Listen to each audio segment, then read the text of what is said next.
Hi, this is Jeff Altman, the Big Game Hunter, and welcome to Job Search Radio. This is a show where I like to spend about a half hour talking with you as job hunters in order to help you find work more quickly. And on this show, I do it one-on-one with a woman named Laura, who's been looking for a position from her home in Ohio and trying to relocate elsewhere. As I go through parts of a job search makeover with her in order to help her find her next position. Now, I think you'll find a lot of it relevant for you because it's not just about her relocating, but it's looking at her LinkedIn profile, looking at her resume, looking at the various steps that she takes in order to find a new position. So hang in there, enjoy the ride, and let's sing along.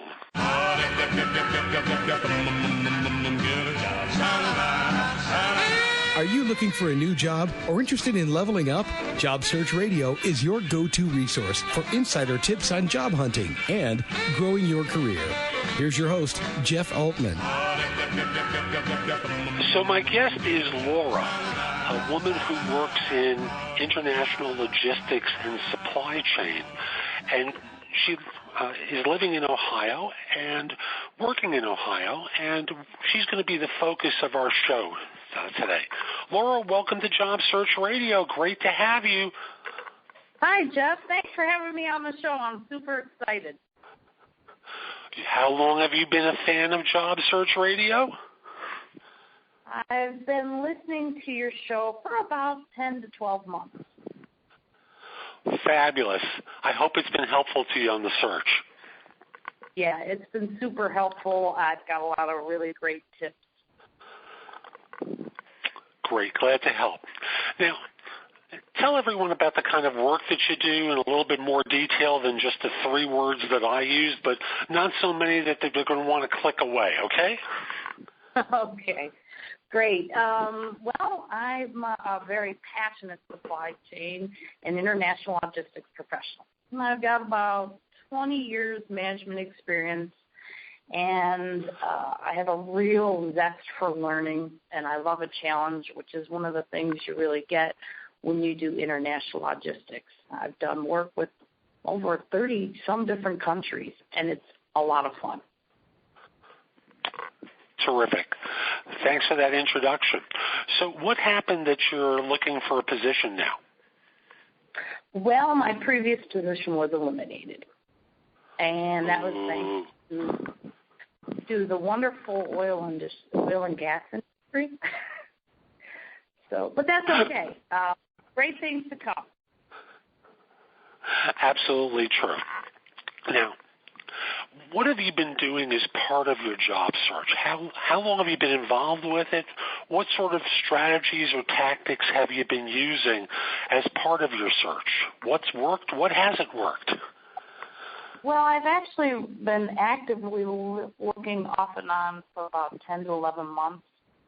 And since my recent departure in May, I've just really started looking in the last few months, and I'm really hitting it hard right now with my proactive search. What I've done is a lot of networking. That was one of the things I did learn on your podcast, that networking is really key. So I've networked with former coworkers, former vendors, like UPS, 3PLs, freight forwarders, and former instructors that I've worked with for certifications in my field. And I let them all know that I'm looking. And since several of them have asked for copies of my resume, so I sent those out. I've done a lot of work, because I love research, so I've been doing a lot of research. Google is a phenomenal, awesome tool, I'll tell you. It really is great. You can put anything in that bar, and it'll bring up information. I've been using LinkedIn, Indeed, just for giving me some ideas of what's out there in the areas I'm going to pause for 1 second. When you're doing searches on Google, what sort of things are you looking for? Specifics on companies that I'm interested in that have openings, or companies that I would love to work with. Looking for current news, looking for information on people that I would possibly be working for. There's just a ton of information out there. Great. Just was curious about that. I know how to use Google. Some of my listeners will know how to use it, but I'm always curious as to how individuals are using it as part of their search. So you talked about networking, and you were talking about doing research, and Indeed was helpful to you, LinkedIn, of course, and Google. What other sorts of things have been working for you? Really, currently that's about it. That's Perfect. what I've been doing. Yeah, and sending out my resumes. I've actually had quite a bit of action lately. Yay! Yeah. And how are you doing on your interviews? I believe I'm doing very well on 2 of them. I'm going on the 3rd round. And I am focusing my search in the southeastern U.S. I'm looking to relocate. And folks notice, I introduced Laura as being someone in Ohio, but she's looking in the southeast. And we're going to get to how she's going to be able to do that a little bit later in the show. So let's pick up from here. You sent over a bunch of stuff to me, your resume, we connected on LinkedIn. There were some other documents that you sent to me that looked as though they might have been requested by a particular employer. Is that what they were? No. Is that something you voluntarily give to people? That's just what I do for preparation for interviews. Is it sent to them, or is it part of your preparation? Nope. Is it something internal? It's internal, strictly part of my preparation for question and answering, part of my studying up on the companies that I'm interviewing with. Beautiful. And I'll explain some of this stuff and included a link to it in the show notes, and I'll eliminate things that might be personal to Laura that aren't appropriate for others to see. But at the end of the day, I think this sort of preparation is very helpful. Now, I took a look at your resume, and the first thing I noticed was it was astonishingly good. So I want you to hear praise that I rarely give out for a resume. I cannot take all the credit. How did you have it done? Did someone write it for you? Yes, I paid a professional, and her name is Catherine Burke. She's actually, she works out of Canton. She works for an organization that she has called the Interview Doctor, and she's phenomenal. She did a great job for you. It's visually attractive, and folks, again, you'll see it in the show notes. It's visually attractive, great information, presented extremely well, not just simply in print form, but in a way that you'd look at it online. And the way I look at resumes online, which is the way that most people receive them, is I look at them, about 5/8 of a page at a time. Because when we're reading resumes and opening up a Word file, what we're doing is looking at them on a computer screen, and that's about as much as is displayed. So the first 5/8 really shares a lot of good stuff. The next part into the beginning of page 2, great presentation. Again, good information presented clearly, nice fonts. I really have no corrections for your resume. Wow, that is fantastic to hear. Then I certainly got my money's worth. You definitely did. Now, here's where I want to start pointing out some things to you. I then went to your LinkedIn profile, and I saw a couple of things that I thought you could do better.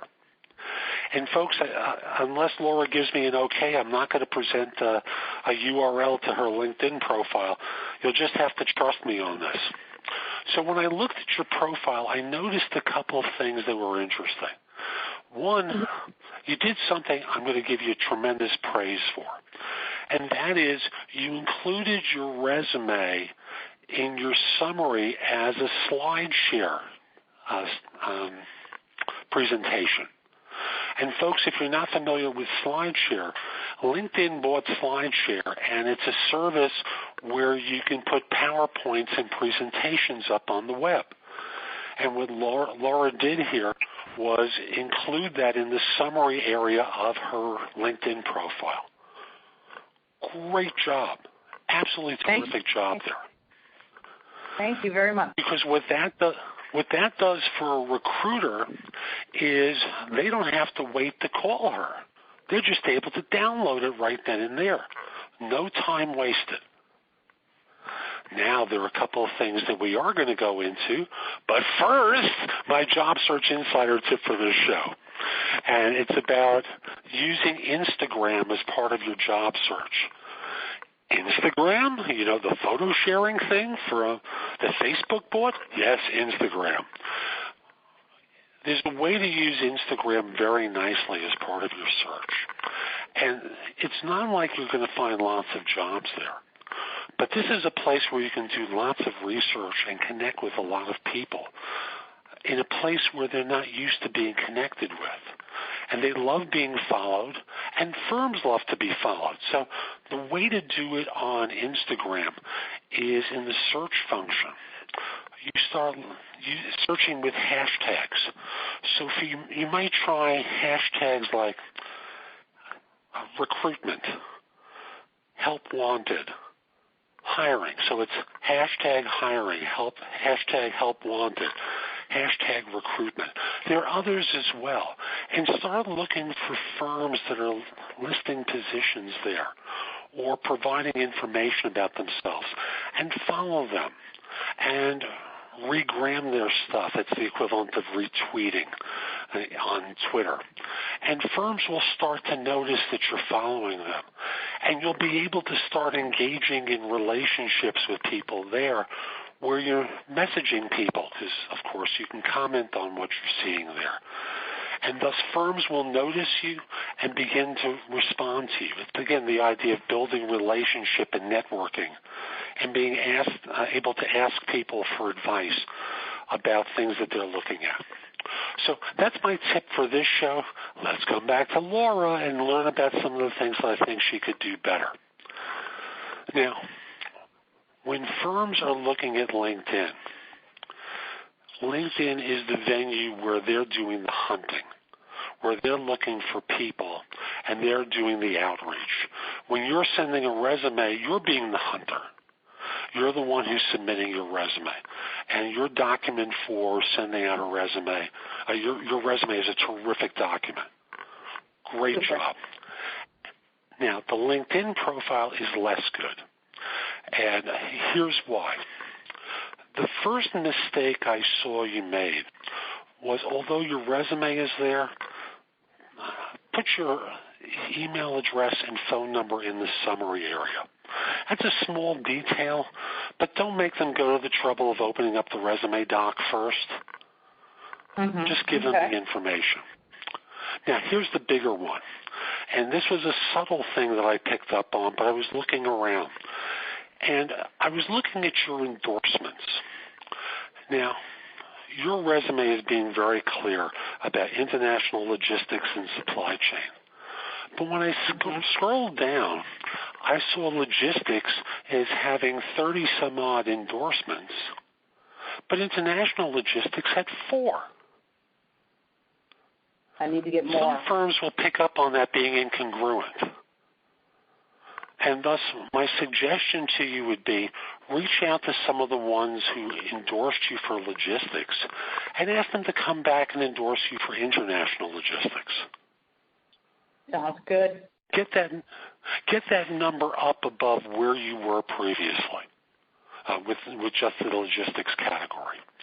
Another thing that I picked up on is the way LinkedIn sets up the endorsements. They are the top skills, and then there's the area that Laura also knows about. Now, supply chain is in that area, even though it has 22 endorsements there. about a third less than what you have for logistics. It should be in the top area with analysis, which only has one endorsement, being in the bottom area. And thus, for someone who's looking for someone with international logistics and supply chain, there's an incongruent message there. Does that make sense to you? Sure does. So those can be moved around. I wasn't even sure. I wasn't even aware of that. I can, okay. Most people wouldn't be, but right. So you start moving them around on your LinkedIn profile. Here's a bigger mistake. Here's a bigger mistake I want you to think about. The most valued part of your LinkedIn profile you use very well. That's the summary area. But the rest of it is really a barren wasteland. You say next to nothing about what you did at any of your previous employers. Some of the keywords exist under summary, but when firms are hunting for someone, they want to see lots of keywords. And even the way LinkedIn is set up for search, let's say they're searching for you in your specific town, and they want to help you find a job in your city. LinkedIn is going to do the search and look at the number of frequencies of the use in terms of how they serve it up. So, for example, someone searches and they're going to say international logistics is going to be the search criteria. And they're going to look at zip code as being the second one. A third one is going to be level 1, 2, or 3 connection. And the fourth one, when they start using tiebreakers to list things, is the frequency of use.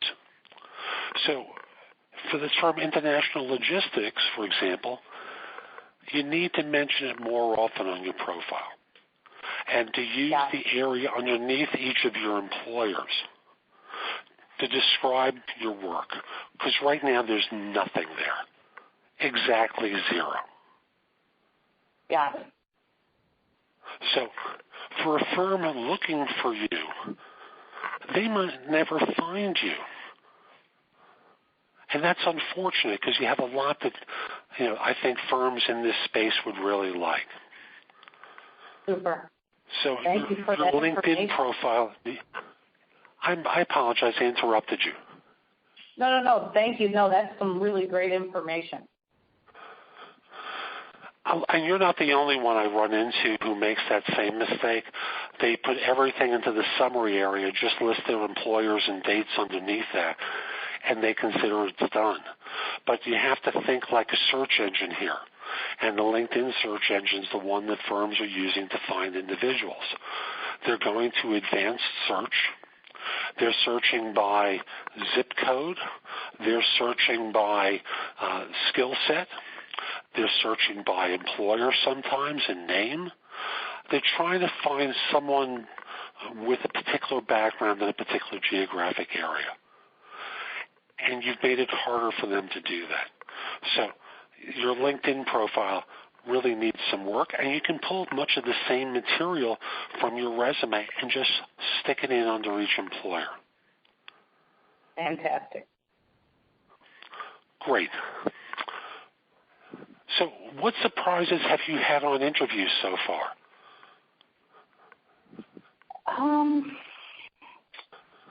I really haven't had a lot of surprises, only because I did a lot of interviewing in my previous position. So I've been pretty prepared for the interview process.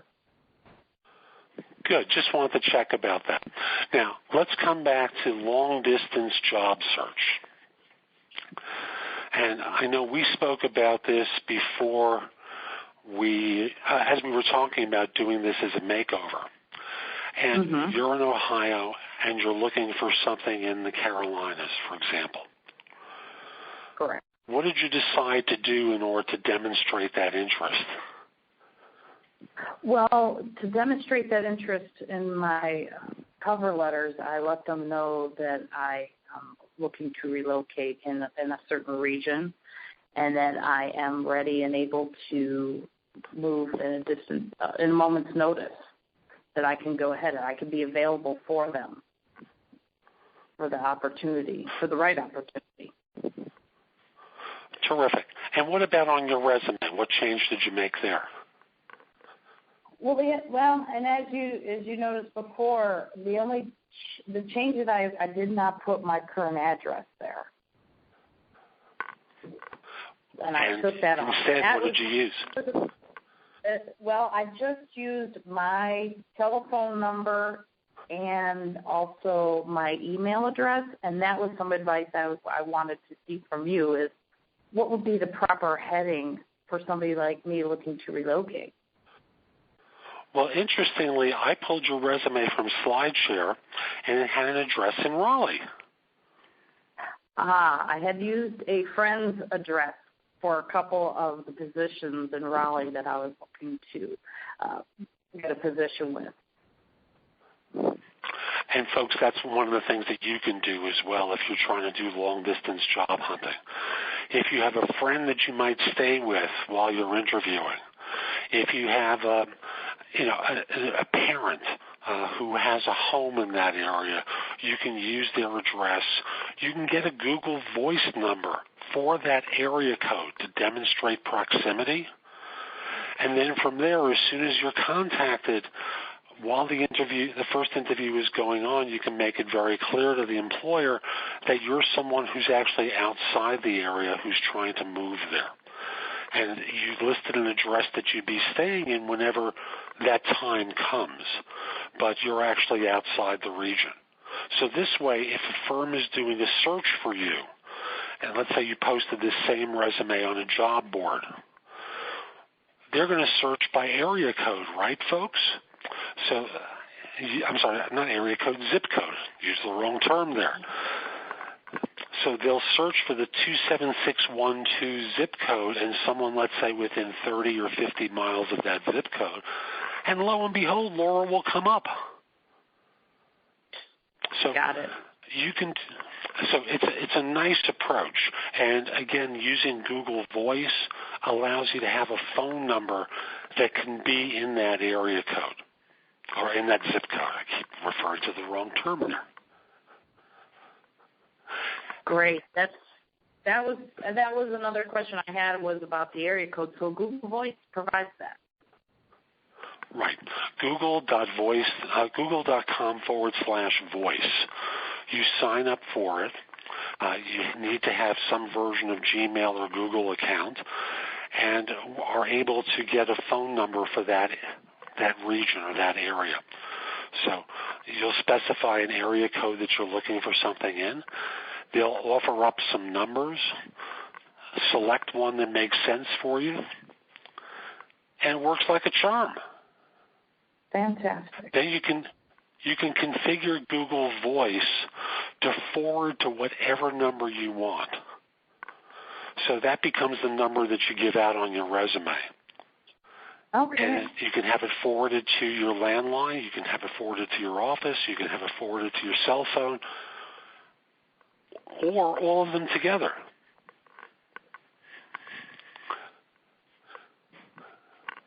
So it can ring in several places at once. So it's a nice little tool for someone who's looking from outside of an area. Great. I'll certainly be using that. Super. What questions do you have for me? What have I been missing so far? Wow, you've actually covered the big questions I have. And certainly that's very helpful about my LinkedIn. Speaking of the LinkedIn account and the area code, so I should definitely change that on my LinkedIn account, correct? Correct. If you're looking in a particular part of the country and not where you're living now, you have to give it the information about the new region. Great. That sounds good. Have any of the firms been talking salary with you so far? Not yet. But I have a pretty good idea of the range I want to be and what the cost of living differences are. I've been doing my research there as well. That's really great on the internet. It has the cost of living index. You can, and Glassdoor for looking up the salary ranges for those areas of the companies that I'm looking at. Do you have any other advice as far as that goes? the one reminder I always give about salary surveys, whether it's Glassdoor or any other place, is that there's a range that's offered. So let's say, and I'm picking much lower numbers, of course, than what would be the case with you. If there was a salary range listed of $40,000 to $60,000, that does mean that you could get an offer at $45,000 or $40,000, and not necessarily at $60,000. You have to be mentally prepared for the range, and often the size of firm is going to dictate their flexibility. Because after all, a smaller startup environment might have less, access to money than a bigger firm, right? Correct. So I always remind. I'm sorry. No, that's quite all right. And relocation costs are another negotiating point that I've been working on and looking at. What I've been finding in recent years is that a lot of firms that are trying to, or may have a policy against paid relocation, sometimes will do a one-time spot bonus. So it's not per se relocation money, but they just give you a bonus as a sign-on that's paid to you after you come on board and you've been there for a few months. Oh, okay. So that becomes a negotiating tactic along the way. If they say, sorry, we just don't pay for relo, for a spot bonus. Okay. That could be applied toward that. And you'll give them documentation for what the expenses were. But this becomes a way that you can do a workaround for it. Great negotiating tool. I like it. Yeah, and other things can be negotiable as well, but for most individuals who are moving to a region, the real question is, how are you going to get down there and get reimbursed and set up? Do they have a corporate apartment that you can use for a 30-day period of time while you're first starting, or a 60-day period of time? Can they offer it to you for free instead of having to pay rent during that period of time? Can they provide you with house hunting tours while you're there? Things along those lines are things that you can negotiate for as part of the package. And if they say, no, we don't provide that, well, at least you asked. Right. There's no hurt in asking. Right. How am I doing so far? Fantastic. You've answered all my questions, and I'm really excited about the next step. And that's putting all this information together and moving forward even more. Good, because at the end of the day, the whole game plan is not to meet a large corporation's needs, but to meet their needs and yours as well. And unless you take yourself into consideration and put yourself into the equation, have no fear. That firm will try and get you for $40,000 and no relocation. So I hope I've been helpful to you. And if there are any other questions, this is your time to ask them. Any last questions? No, not that I could think of. You've been extremely helpful, and it's been a real pleasure being on the show. Thank you. I'm glad I could help. And, folks, we'll be back next time with someone else to help you with your job search. I'm Jeff Altman, the Big Game Hunter, and I want to remind you, visit my website, thebiggamehunter.us. There's a lot there that you can watch, listen to, or read to help you find work more quickly. And if we're not connected on LinkedIn, send a connection request at linkedin.com/IN/thebiggamehunter. Last thing I want to mention is if you like Job Search Radio, yay! But other people need to know about the show, too. So if you can give it 5 stars in iTunes, leave a review, it'll help more people discover the show. So I'm Jeff Altman. Hope you enjoyed it. Have a great day. Take care.